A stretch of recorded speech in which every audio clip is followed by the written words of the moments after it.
بسم اللہ الرحمن الرحیم الحمد للہ رب العالمین والصلاة والسلام علی اشرف الانبیاء والمرسلین اما بعد قال اللہ تعالی اعوذ باللہ من الشیطان الرجیم الم نشرح لک صدرک ورفعنا لک ذکرک صدق اللہ العظیم۔ ہماری آج کی نشست کا موضوع ہے پیارے حبیب صلی اللہ علیہ وسلم غیر مسلموں کی نظر میں۔ آپ صلی اللہ علیہ وسلم کے اوپر ایمان لانا، آپ کی تعریف، آپ کی حمد، آپ کے بارے میں نعت کہنا، یہ یقیناً باعث ثواب عمل ہے، اور ایک مسلمان جو آپ کے اوپر ایمان رکھتا ہے وہ آپ کی محبت سے سرشار ہوتا ہے۔ اور اگر ہم تاریخ کا مطالعہ کریں تو شاید ہی دنیا کا کوئی ایسا گوشہ، کوئی ایسا خطہ یا کوئی دنیا کی ایسی زبان جس میں نبی کریم صلی اللہ علیہ وسلم کے بارے میں، آپ کی سیرت، آپ کے اخلاق حمیدہ، آپ کے اوصاف کے بارے میں کچھ نہ لکھا گیا ہو۔ ایک مسلمان نبی کریم صلی اللہ علیہ وسلم کے ساتھ محبت کا اظہار کرتا ہے، اور اس کے لیے قرآن کریم کی آیات اور آپ کی احادیث اس سے بڑھ کر کوئی چیز نہیں ہے۔ لیکن مزے کی بات یہ ہے کہ وہ لوگ جو آپ کے اوپر ایمان نہ لائے تھے، جو آپ کے اوپر یقین نہیں رکھتے تھے، وہ بھی آپ کی تعریف کرنے میں انہوں نے بخل سے کام نہیں لیا۔ وہ بھی کیوں؟ آپ صلی اللہ علیہ وسلم کو اللہ نے ایسی صفات عطا کر رکھی تھیں، ایسا اخلاق عطا کر رکھا تھا کہ وہ دنیا جو دشمن تھی آپ کی، انہوں نے بھی آپ کی تعریف کی۔ اگر ہم غیر مسلموں کا جو انہوں نے آپ کے بارے میں کلمات کہے ہیں، اگر ہم ان کا جائزہ لیں تو آپ کو ہندوستان، بر صغیر، جرمن، یورپ، دنیا کا کوئی ایسا ملک اور اس علاقے کا کوئی بڑے سے بڑا فلاسفر، ادیب، شاعر اور بڑا اسکالر، اس نے بھی نبی کریم صلی اللہ علیہ وسلم کی مدح کی ہے۔ ہم دیکھتے ہیں کہ نبی کریم صلی اللہ علیہ وسلم کی مدح کرنے والے لوگ، ان میں سے ایک شخص ہے سعدی الوسانی۔ وہ نبی کریم صلی اللہ علیہ وسلم کے بارے میں کہتا ہے کہ آپ دنیا کی ایک عظیم الشان شخصیت ہیں۔ وہ ایک ایسی قوت تھی جو انسانیت کی بہتری کے لیے صرف ہوئی۔ آپ کی نہ آپ بادشاہ تھے، نہ آپ روحانی اس طرح کے رہبر تھے، لیکن آپ کا اپنا عمل یہ تھا کہ اپنی قمیض کو خود پیوند لگایا کرتے تھے۔ اور جب اللہ رب العزت نے آپ کو یہ کہا کہ اے کملی والے اٹھ اور تبلیغ کر، لوگوں نے انہیں اتنی تکلیفیں دیں، اتنی آزادی، آپ کی اتنی ایذائیں دیں کہ آپ کی زندگی جو ہے وہ خطرے میں پڑ گئی، لیکن انہوں نے اپنے فرائض کی ادائیگی میں کبھی کوتاہی نہ کی۔ اسی طرح ایک اور مورخ جس نے نبی کریم صلی اللہ علیہ وسلم کے حوالے سے ایک کتاب بھی مرتب کی جس کا نام ہے عرب کا چاند، اس مصنف سوامی لکشمن جی وہ کہتے ہیں کہ جزیرہ نمائے عرب کے کوہ فاران کی چوٹیوں سے ایک ایسا نور چمکا جس نے دنیا کی حالت کو یکسر بدل دیا، گوشہ گوشہ نور ہدایت سے جگمگا دیا، اور ذرہ ذرہ کو فروغ تابش حسن سے غیرت خورشید بنا دیا۔ آج سے 14 صدیاں بیشتر مکہ مکرمہ کی گلیوں سے ایک انقلاب آفریں صدا اٹھی جس نے ظلم و ستم کی فضاؤں میں تہلکہ مچا دیا۔ یہیں سے ہدایت کا وہ چشمہ پھوٹا جس نے اقلیم قلوب کی مرجھائی ہوئی کھیتیاں سرسبز و شاداب کر دیں۔ اسی ریگستانی چمنستان میں صداقت و حقانیت کا وہ ماہتاب درخشاں طلوع ہوا جس نے جہالت و باطل کی تاریکیوں کو دور کر کے ذرے ذرے کو اپنی ایمان پاش روشنی سے جگمگا کر رشک طور بنا دیا۔ گویا ایک دفعہ پھر خزاں کی جگہ سعادت کی بہار آ گئی۔ یہ کتاب نبی کریم صلی اللہ علیہ وسلم کی سیرت کے اوپر اس نے لکھی ہے، اور جگہ بجگہ جا بجا اس نے نبی کریم صلی اللہ علیہ وسلم کو بہترین الفاظ میں خراج تحسین پیش کیا ہے۔ اسی طرح ایک اور غیر مسلم اسکالر جس کا نام ہے سردار دیوان سنگھ، اس نے مختلف رسائل اور مختلف یومیہ اخبارات بھی نکالے۔ وہ کہتا ہے کہ نبی کریم صلی اللہ علیہ وسلم کی ایک حدیث جب مجھے وہ سنائی گئی، وہ حدیث یہ تھی کہ سلطان جابر کے سامنے کلمہ حق کہنا سب سے بڑا جہاد ہے۔ کہتا ہے جب میں نے یہ حدیث سنی تو میں نے غور کیا کہ اس شخصیت کی بلندی کا کیا اندازہ کیا جا سکتا ہے جس نے حاکم وقت کے سامنے حق و صداقت کی آواز کو دنیا میں سب سے بڑا جہاد قرار دے دیا ہو۔ ان ہونٹوں کی قدر و قیمت کا کوئی اندازہ نہیں کیا جا سکتا جن ہونٹوں نے اس حدیث کے الفاظ نکالے۔ اسی طرح ایک اور غیر مسلم اسکالر مسز اینی بینسٹ وہ کہتی ہیں کہ جو شخص بھی حضرت محمد الرسول اللہ صلی اللہ علیہ وسلم جو عرب کے جلیل القدر پیغمبر کی حیات مقدسہ اور آپ کے عظیم کردار اور عمل کا مطالعہ کرتا ہے اور یہ جانتا ہے کہ پیغمبر اسلام نے کس طرح اپنی پاکیزہ زندگی بسر کی، اس کے لیے اس کے بغیر چارہ ہی نہیں کہ وہ اس عظیم اور جلیل پیغمبر کی عظمت اور جلالت کو محسوس نہ کرے۔ اس میں کوئی شک نہیں کہ حضرت محمد الرسول اللہ صلی اللہ علیہ وسلم اللہ کے رسولوں میں بڑی عزت والے رسول تھے۔ میں جو کچھ آپ کے سامنے پیش کر رہی ہوں، آپ میں سے اکثر اصحاب شاید اس سے واقف بھی ہوں، لیکن میری تو یہ حالت ہے کہ میں جب بھی آپ کی سیرت پاک کا مطالعہ کرتی ہوں تو میرے دل میں عرب کے اس عظیم اور لسانی نبی کی عظمت مزید بڑھ جاتی ہے۔ سیرت و تعلیمات محمد صلی اللہ علیہ وسلم یہ اس کی کتاب ہے جس میں اس نے ان الفاظ سے آپ کو خراج تحسین پیش کیا۔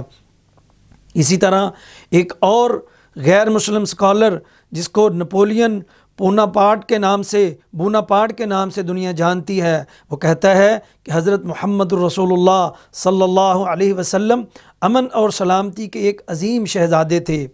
آپ نے اپنی عظیم شخصیت سے اپنے فدائیوں کو اپنے ارد گرد جمع کیا۔ صرف چند سالوں میں مسلمانوں نے آدھی دنیا فتح کر لی۔ جھوٹے خداؤں کو پجاریوں کو مسلمانوں نے اسلام کا حلقہ بگوش بنا لیا، بت پرستی کا خاتمہ کر دیا، کفار اور مشرکین کے بت قدوں کو 15 سال کے عرصے میں ختم کر کے رکھ دیا۔ موسیٰ علیہ السلام اور عیسیٰ علیہ السلام کے ماننے والوں کو بھی اتنی سعادت حاصل نہ ہو سکی جس قدر عظیم انقلاب کے بعد اگر کوئی دوسرا ہوتا تو یقیناً یہی شخص جو ہے وہ خدائی کا دعویٰ کر سکتا تھا۔ یعنی نبی کریم صلی اللہ علیہ وسلم کی سیرت، آپ کے اعمال اور آپ نے جو کارنامے انجام دیے ہیں ان کو مد نظر رکھتے ہوئے اس نے نبی کریم صلی اللہ علیہ وسلم کو یہ خراج تحسین پیش کیا۔ اسی طرح ایک اور اسکاٹ لینڈ سے اس کا تعلق ہے، وہ بھی اپنے وقت کا ایک عظیم مورخ تھا۔ وہ کہتا ہے میں اس بات کو دیکھ کر حیران ہوں کہ حضرت محمد صلی اللہ علیہ وسلم کی ساری سیرت اور زندگی میں یکسانی کا رنگ پایا جاتا ہے۔ ایسا کسی مرحلہ پر نظر نہیں آتا کہ پیغمبر اسلام نے حالات و واقعات کے بدل جانے سے اپنے خصوصی کردار کو تبدیل کر دیا ہو۔ صحرا کے ایک گلہ بان اور چرواہے کی حیثیت سے، غار حرا کی تنہائیوں میں ایک مصلح اور معلم اخلاق کی حیثیت سے مدینے کی ہجرت ہو، یا مکہ کا فاتح اعظم، ایران، یونان اور روم کے بادشاہوں اور فرمان روا کی صورت میں جس حیثیت سے بھی آپ حضرت محمد صلی اللہ علیہ وسلم کی سیرت کا مطالعہ کریں گے، آپ کو کسی قسم کا اختلاف قلب و نظر دکھائی نہیں دے گا۔ آپ نے جس صداقت کے ساتھ پیغام کو شروع کیا اس سے زندگی کے کسی مرحلے پر ایک انچ بھی پیچھے ہٹنے کی آپ کو اس کی زندگی میں کوئی مثال نظر نہیں آئے گی۔ ہر شخص جس کے ظاہری حالات بدل جائیں اس کے خیالات میں یقیناً کچھ تبدیلیاں واقع ہو جاتی ہیں، لیکن پیغمبر اسلام وہ واحد شخص ہیں کہ جن کی زندگی میں مجھے یکسانی اور خیالات کی وحدت نظر آتی ہے۔ کسی بڑے سے بڑے انقلاب نے بھی آپ کی زندگی کے مقاصد کو تبدیل نہیں کیا۔ میرے بھائیوں، نبی کریم صلی اللہ علیہ وسلم کی سیرت مسلمان کو بھی ایک چاہیے کہ وہ آپ کی سیرت کا مطالعہ کرے اور آپ کی سیرت کو اپنانے کی کوشش کرے۔ اسی طرح ایک اور بہت بڑا مفکر H.G. ویلز وہ آپ کے بارے میں کہتا ہے، اگر انسان میں خوبیاں نہ ہوں تو وہ کس طرح اپنے دوستوں کے دل میں گھر کر سکتا ہے؟ پیغمبر اسلام کی صداقت کا یہی سب سے بڑا ثبوت ہے کہ جو آپ کو آج سب سے زیادہ جانتے ہیں وہی آپ پر سب سے پہلے ایمان لائے۔ حضرت خدیجہ رضی اللہ تعالیٰ عنہ سے بڑھ کر آپ کو زیادہ کون جانتا ہوگا؟ وہی سب سے پہلے آپ پر ایمان لائیں۔ حضرت خدیجہ رضی اللہ تعالی عنہا تو خیر آپ کی رفیقہ حیات تھیں، لیکن حضرت ابوبکر صدیق رضی اللہ تعالی عنہ سب سے بڑی شہادت ہیں جو ساری زندگی پیغمبر اسلام کے فداکاروں میں شامل رہے۔ حضرت ابوبکر صدیق رضی اللہ عنہ جیسے جانسار کا آپ پر ایمان لانا پیغمبر اسلام کی صداقت کا بہترین ثبوت ہے۔ میرے بھائی، نبی کریم صلی اللہ علیہ وسلم کے جتنے ساتھی تھے ان میں صرف حضرت ابوبکر صدیق نہیں، باقی جو آپ کے ساتھی تھے، حضرت علی رضی اللہ تعالیٰ عنہ جو بچپن میں جو آپ کے ساتھ رہے، وہ بھی سب سے پہلے آپ کے اوپر ایمان لانے والوں میں سے تھے۔ اسی طرح ایک اور غیر مسلم مفکر وہ کہتا ہے کہ حضرت محمد صلی اللہ علیہ وسلم اپنے آبائی شہر میں فاتحانہ داخل ہوئے۔ آپ کے جانی دشمن جو آپ کے خون کے پیاسے تھے، آپ نے ان سب کو معاف کر دیا۔ یہ ایسی فتح تھی، یہ ایسا پاکیزہ فاتحانہ داخلہ تھا جس کی مثال پوری انسانی تاریخ میں ہم کو نہیں ملتی۔ میرے بھائی، اسی طرح ایک بہت معروف ہے انسائکلوپیڈیا آف برٹانیکا، جس کے اندر بہت سے دنیا کے حقائق اور دنیا کی تاریخ اس میں بیان کی گئی ہے۔ اس کے اندر موجود ہے، اس کا ایک جو مصنف ہے وہ کہتا ہے کہ نبی کریم صلی اللہ علیہ وسلم اگرچہ امی تھے لیکن عملی ذہانت کا وافر حصہ آپ کو حاصل تھا۔ آپ کا مذہب حقیقتاً دین ابراہیم کا احیاء تھا۔ قانون ساز، ماہر حرب، منتظم، جج، آپ کی شخصیت کے مختلف پہلو تھے۔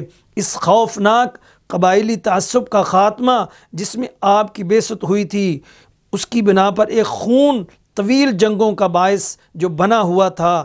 عورتوں کو ان کے حقوق، خاص کر وراثت میں ان کو حصہ نہیں دیا جاتا تھا، اور نبی کریم صلی اللہ علیہ وسلم نے آ کر ان ساری تبدیلیوں کو اور ان سب کے اندر اصلاحات کیں۔ محمد صلی اللہ علیہ وسلم مذہبی شخصیتوں میں یقیناً کامیاب ترین انسان ہیں۔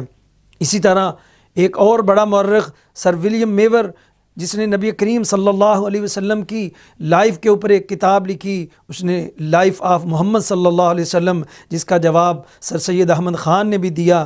وہ اپنی کتاب میں لکھتا ہے، آپ کی تعلیم نے حیرت انگیز تبدیلی پیدا کر دی۔ اوائل مسیحیت سے لے کر تادم لوگوں میں ایسی روحانی بیداری کسی وقت میں پیدا نہیں ہوئی تھی، نہ لوگوں کے اندر ایسا ایمانی جوش پیدا ہوا کہ وہ اپنے ضمیر کی خاطر ہر قسم کی جانی و مالی قربانی کر سکیں۔ یہودیت کی آواز عرصہ دراز سے اہل مدینہ کے کانوں میں آ رہی تھی، لیکن یہ تاثیر پیغمبر عرب ہی کے الفاظ میں تھی جس نے مدینہ والوں کو یک لخت بیدار کر دیا اور زندگی کی روح ان میں پھونک دی۔ ایک اور روسی مفکر جو نبی کریم صلی اللہ علیہ وسلم کے بارے میں اپنے خیالات کا اظہار ان الفاظ میں کرتا ہے، وہ کہتا ہے، محمد صلی اللہ علیہ وسلم ایسے بے سود مدبرین کی نسبت لوگوں کی تعظیم کے کہیں زیادہ مستحق ہیں جو اپنی کسی بھی فکر سے انسانوں کے کسی دکھ کا علاج نہیں کر پائے اور نہ ہی کسی دل کو محکم طور پر قائل کر سکے، بلکہ جنہوں نے لوگوں کو تقسیم کر دیا تاکہ وہ اپنی فطرت کے عناصر کے اتحاد سے تکلیف سہتے رہیں۔ اسی طرح ایک برطانوی مستشرق بڑا معروف رچرڈ بیل، وہ نبی کریم صلی اللہ علیہ وسلم کے بارے میں لکھتا ہے، یہ عربیات کا بھی ماہر ہے، عربی زبان کے اوپر بھی اس کو عبور حاصل تھا۔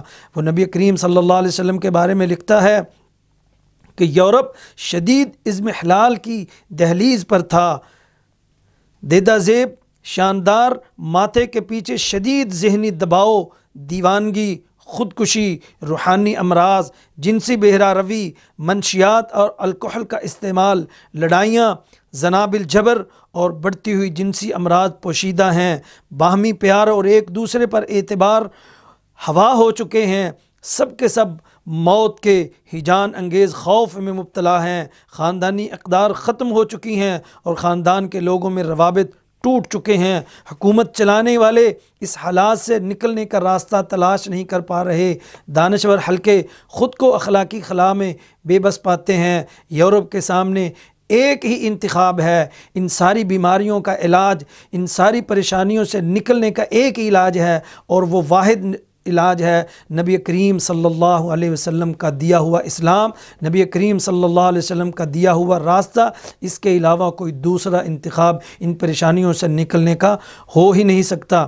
بر صغیر کی معروف شخصیت مہاتما گاندھی، جنہوں نے آزادی ہند میں بڑا کردار ادا کیا، وہ کہتے ہیں میں ان میں سے بہترین کے بارے میں جاننا چاہتا تھا جس کی آج لاکھوں کروڑوں دلوں تک رسائی ہے۔ میں اس ضمن میں یقین سے بھی آگے گزر چکا ہوں کہ اسلام ان دنوں تلوار کے زور پر نہیں پھیلا، بلکہ اس کی پاکیزگی اور قربانی دینے کا اعلیٰ ترین جذبہ اس کے پھیلنے کا موجب بنا ہے۔ پیغمبر صلی اللہ علیہ وسلم نے انتھک انداز میں اپنا فریضہ سر انجام دیا۔ انہیں بہترین دوست اور امتی ملے جو بلا خوف اور اللہ پر حتمی یقین کے ساتھ ان کے دین کے مشن کو لے کر چلے۔ اسلام اپنے انتہائی عروج کے زمانے میں تعصب اور ہٹ درمی سے پاک تھا۔ دنیا سے خراج تحسین وصول کیا جب مغرب پر تاریکی اور جہالت کی گھٹائیں چھائی ہوئی تھیں۔ اس وقت مشرق سے ایک ستارہ نمودار ہوا، ایک روشن ستارہ جس کی روشنی سے ظلمت کدے منور ہو گئے۔ اسلام دین باطل نہیں ہے۔ ہندوؤں کو اس کا مطالعہ کرنا چاہیے تاکہ وہ بھی میری طرح اس کی تعظیم کرنا سیکھ جائیں۔ میں یقین سے کہتا ہوں کہ اسلام بزور شمشیر نہیں پھیلا، بلکہ اس کی اشاعت کا ذمہ دار رسول عربی کا ایمان، ایقان، ایثار اور اوصاف حمیدہ تھے۔ میرے بھائیوں، یہ تمام وہ غیر مسلم مفکرین، غیر مسلم دانشور اور فلاسفر، جن میں مستشرقین بھی ہیں، دوسرے بھی ہیں، انہوں نے نبی کریم صلی اللہ علیہ وسلم کی سیرت کا گہرائی سے مطالعہ کیا، اور آپ کو اس سیرت کے نتیجے کی روشنی میں جن الفاظ کے ساتھ وہ آپ کو خراج تحسین پیش کرتے ہیں، یہ یقیناً ہمارے لیے بھی ایک لمحہ فکریہ ہے۔